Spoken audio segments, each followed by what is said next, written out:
राज्यामध्ये विविध भागांमध्ये जी काही अतिवृष्टी होते आहे त्या संदर्भात आता आपल्या राज्याच्या कंट्रोल रूमवरनं आम्ही संपूर्ण राज्यात संवाद साधला। सगळे प्रमुख अधिकारी देखील जिल्हाधिकारी असतील, विभागीय आयुक्त असतील, असे सगळे आम्हाला ऑनलाईन उपलब्ध होते।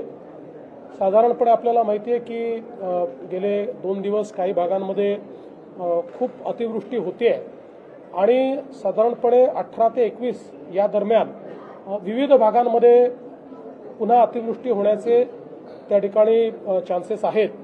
विशेषतः जवळपास 15-16 जिल्हे असे आहेत की त्यातल्या काही जिल्ह्यांमध्ये रेड अलर्ट आहे आणि काही जिल्ह्यांमध्ये ऑरेंज अलर्ट आहे आणि म्हणून अशा सगळ्या जिल्ह्यांमध्ये पुढची देखील व्यवस्था जी आहे ती योग्य प्रकारे व्हावी या दृष्टीने आपला प्रयत्न चाललेला आहे। कोकण विभाग जो आहे या कोकण विभागामध्ये जास्तीत जास्त रेड अलर्ट आपल्याला पाहायला मिळतोय। विशेषतः आता जगबुडी असेल, आंबा असेल, कुंडलिका असेल यांनी इशारा पातळीपर्यंत आता हे पोहोचलेले आहेत, त्यामुळे त्या ठिकाणी आपण अधिक लक्ष देतोय। मागच्या काही वर्षांपासून वशिष्ठीमुळे चिपळूणमध्ये मोठ्या प्रमाणात आपल्याला माहिती आहे पूर येतो, तर वशिष्ठीच्याही पातळीवर त्या ठिकाणी नजर ठेवलेली आहे आणि आवश्यकता पडली तर ज्या काही उपाययोजना करायच्या त्याचं प्लॅनिंग देखील करायला आपण सांगितलेलं आहे। नाशिक विभागाचा जर आपण विचार केला तर नाशिकमध्ये विशेषतः तापी आणि हतनूरला खूप मोठ्या प्रमाणात त्या ठिकाणी पाणी आल्यामुळे रावेरच्या भागामध्ये अधिक पाणी त्या ठिकाणी शिरलेलं आहे आणि सगळ्यात जास्त नाशिक विभागामध्ये जळगाव जिल्हा अफेक्टेड आहे।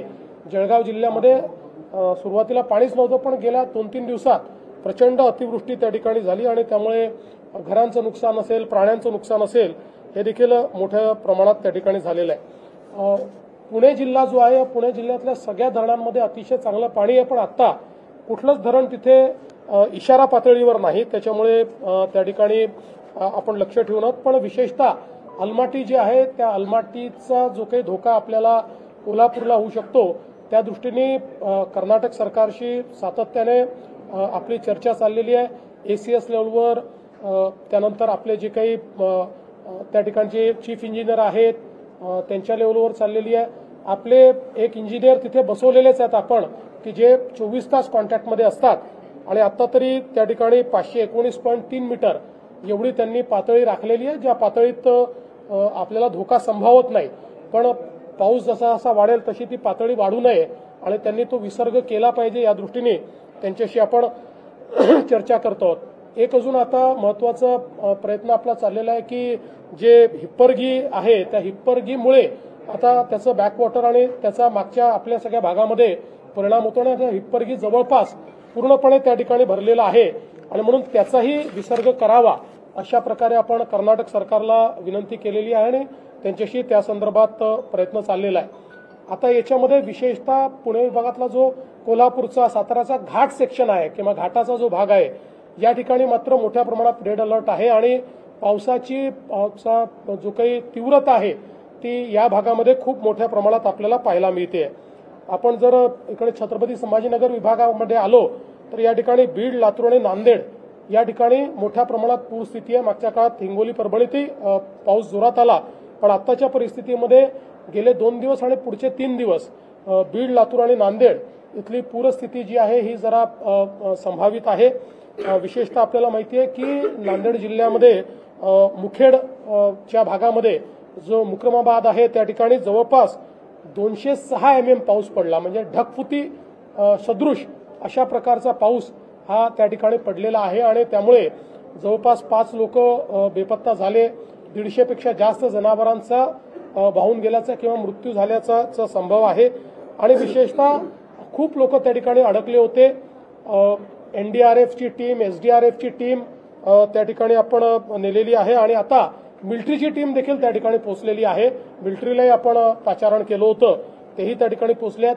रावणगाववरनं 226 लोकांना त्या ठिकाणी काढलेलं आहे, अजून 3 गावातनं लोक काढण्याचं काम चाललेलं आहे आणि आता थोडा पावसाची तीव्रता कमी झाल्यामुळे त्या ठिकाणून लोकांना आता काढता येत आहे आणि लोकांना सुखरूप काढण्याचं काम हे मोठ्या प्रमाणात चाललेलं आहे। आपण जर छत्रपती संभाजीनगरचा हा किंवा या 3-4 जिल्ह्यांचा विचार केला तर जवळपास 800 गावं ही पाण्यामुळे बाधित झालेली आहेत आणि साधारण 1 लाख हेक्टर शेतीचं नुकसान हे त्या ठिकाणी झालेलं आहे। तेलंगणाचा जो श्रीराम सागर आहे त्याचाही विसर्ग जो आहे तो आता कमी करायला आपण विनंती केली आणि आपल्या विनंतीला मान देऊन त्यांनी 1 लाख क्युसेक्सवरनं तो 75,000पर्यंत कमी केलेला आहे। त्यामुळे ही तीव्रता जी आहे ती कुठेतरी कमी होईल। आता इसापूर आणि विष्णुपुरी हेही आता इशारा पातळीकडे चाललेले आहेत, म्हणून तिथलाही विसर्ग वाढवलेला आहे। विशेषतः विष्णुपुरीकडे अधिक लक्ष आपल्याला द्यावं लागेल, कारण आता जर खूप मोठ्या प्रमाणात पाऊस झाला तर त्याचा धोका मग पुढे नांदेडपर्यंत सगळा संभावित आहे आणि त्याही दृष्टीने सगळा जो प्रयत्न आहे तो सगळा प्रयत्न चाललेला आहे। पोचमपाडच्या संदर्भातही नीट कोऑर्डिनेशन तेलंगणा सरकारची चाललेलं आहे आणि आपण जी काही विनंती त्या ठिकाणी केलेली आहे त्यानुसार पातळी जी आहे ती त्यांनी ठेवलेली असल्यामुळे त्या ठिकाणी आता तरी गोष्टी कंट्रोलमध्ये आहे। नागपूर विभागामध्ये जर आपण विचार केला तर साधारणपणे चंद्रपूर आणि गडचिरोलीमध्ये ऑरेंज अलर्ट हा आता पुढच्या 2-3 दिवस दिलेला आहे। सध्या तरी खूप पुराची स्थिती नाही आहे, पण दक्षिण गडचिरोलीमध्ये थोडी पूर सदृश स्थिती आता बिल्टअप होते आहे आणि पुढच्या 2 दिवसामध्ये इथे कदाचित पावसाची परिस्थिती वाढू शकते। त्या दृष्टीनं देखील हे काम चाललेलं आहे आणि पूर्णपणे ज्या व्यवस्था करायला पाहिजे त्या व्यवस्था त्या ठिकाणी केल्या आहेत। आपण जर अमरावती विभागाचा विचार केला तर अमरावती विभागामध्ये अकोल्यात पूरसदृश स्थिती निर्माण झाली होती। विशेषतः मूर्तिजापूर आणि पातूर इथे अजूनही पाऊस मोठ्या प्रमाणात चाललाय, पण बाकी ठिकाणचा पाऊस थोडा कमी झाल्यामुळे आता ही पूरसदृश परिस्थिती कमी होते। चांदूर रेल्वे, तिवसा, मेहकर, वाशिम, उमरखेड, महागाव, झरी जामणी, पुसद या सगळ्या भागांमध्ये मोठ्या प्रमाणात पावसामुळे नुकसान झालेलं आहे। विशेषतः शेतीचं नुकसान झालेलं आहे। 2 लाख हेक्टरच्या वर शेतीचं नुकसान या भागात झालं असावं अशा प्रकारचा एक प्राथमिक अंदाज हा या ठिकाणी आपला व्यक्त होतोय। एकूण मुंबईचा जर आपण विचार केला तर मुंबईमध्ये तसा गेल्या म्हणजे आज सकाळी 6 वाजेच्या पूर्वीच्या 48 तासामध्ये जवळपास 200 mm पाऊस पडला आणि आज सकाळी 6 वाजतापासूनच्या 6 ते 8 तासात 170 mm पाऊस मुंबईमध्ये पडलेला आहे।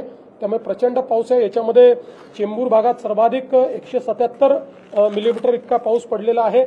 यावेळेस विशेष जो काही पावसाचा जोर आपल्याला दिसतोय तो शहर भाग आणि पूर्वी उपनगर म्हणजे ईस्टर्न सबर्ब्स ज्याला म्हणतो त्या क्षेत्रामध्ये जास्तीत जास्त पावसाचा जोर आपल्याला दिसतोय।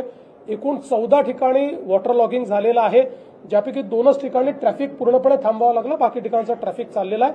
अर्थात ट्रॅफिक पूर्ण मुंबईमध्ये स्लो झालेला आहे, पण ट्रॅफिक असा कुठेही पूर्णपणे थांबलेला नाही। ट्रेन्सचं देखील कुठेही पूर्णपणे ट्रेन्स बंद झालेल्या नाहीत, पण पावसाच्या जोरामुळे किंवा काही गोष्टींमुळे ट्रेनची स्पीड स्लो झालेली आहे।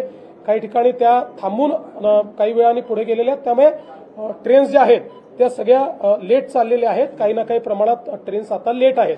मात्र ही एक महत्वाची गोष्ट आहे की ट्रेन्स पूर्णपणे या कुठेही थांबलेल्या नाहीत। साधारणपणे डॉपलरनी जी काही माहिती आतापर्यंत आपल्याकडे आली आहे तर मुंबईमध्ये पुढचे 10 ते 12 तास अतिशय पावसाचा तीव्र जोर असण्याची शक्यता आहे। रेड अलर्ट देखील मुंबईला मिळालेला आहे।